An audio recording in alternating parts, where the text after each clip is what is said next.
There is a flaw in the human mind, a back door.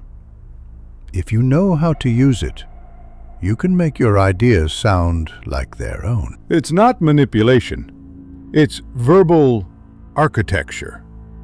It's called the Persuasion Echo, and by the end of this video, you will know the blueprint. The most fortified castle in the world is a human mind that believes an idea is its own.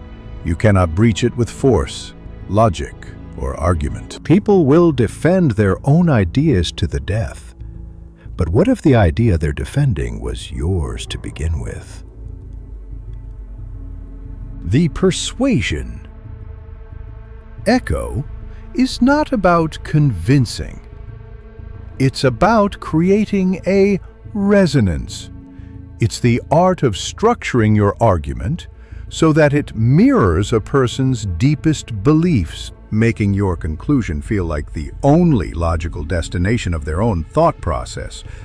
They don't just agree with you, they arrive at your conclusion, believing they've found the way themselves. To understand its power, we must travel back to 1815. Napoleon Bonaparte, the most powerful man in Europe, is an emperor in exile, imprisoned on the island of Elba. In France, a new king sits on the throne. An army, the 5th Regiment of the Line, has been sent south with one order: capture or kill Napoleon if he dares to return. And he does dare. He lands in France with a handful of men and marches north. Near Grenoble, he finds his path blocked by the very soldiers sent to destroy him. Muskets are raised, cannons are aimed. His small band is hopelessly outnumbered. Any other commander would negotiate, retreat, or be killed. Napoleon does none of these things. He dismounts his horse and walks alone toward the line of fire. This is not just courage. This is a masterclass in psychological warfare. This is the Persuasion Echo in action. Let's deconstruct this moment. Napoleon could have argued. He could have promised them riches or threatened them. Instead, he built a verbal bridge directly into their minds. First, extraction. He doesn't state his case. He asks a question to extract their core identity. He shouts, "Soldiers of the 5th, do you recognize me?" He's not asking for information. He's forcing them to look past their current orders and access a deeper part of themselves, their identity as his veterans, his soldiers. Second, reflection. Once their identity is accessed, he reflects it back at them, amplifying it. He opens his coat, exposing his chest, and says, "If there is one among you who would kill his emperor, here I am." He doesn't say your former emperor. He says his emperor. He mirrors their own internal conflict and their past loyalty back at them, making it the most important truth in that moment. He is reflecting their own history, their own glory, their own sense of self. Finally, the bridge. He presents his goal, marching on Paris, not as his own ambition, but as the only logical conclusion to their identity. By challenging them to kill their emperor, he makes inaction impossible. To shoot him would be to betray their own identity as soldiers of the empire.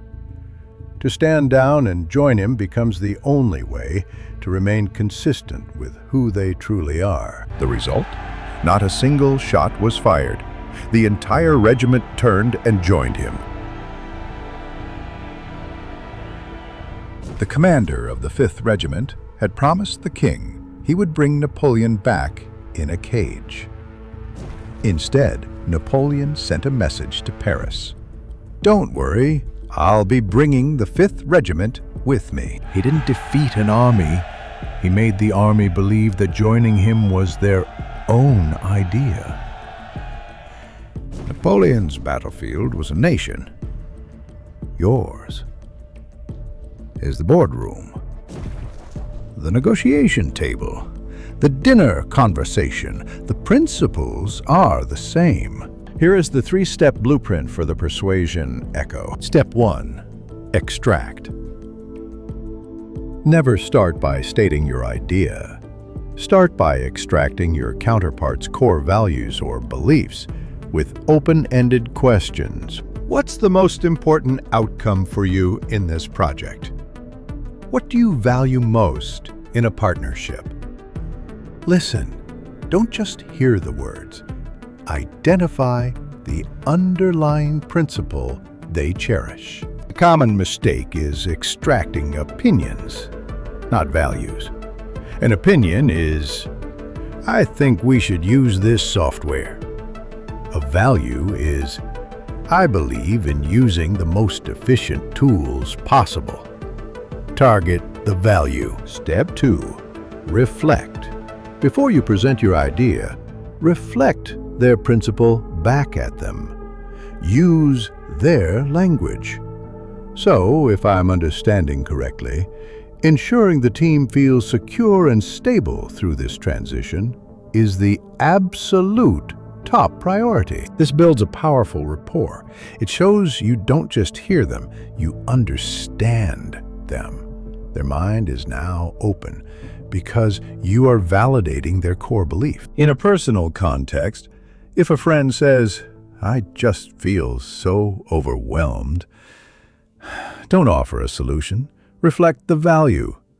It sounds like finding some peace and control is really important to you right now. Step 3. Bridge. Now, and only now, present your idea as the most direct, logical, and inevitable path to achieving their stated value. It's precisely because security is paramount that implementing your idea is the most logical step.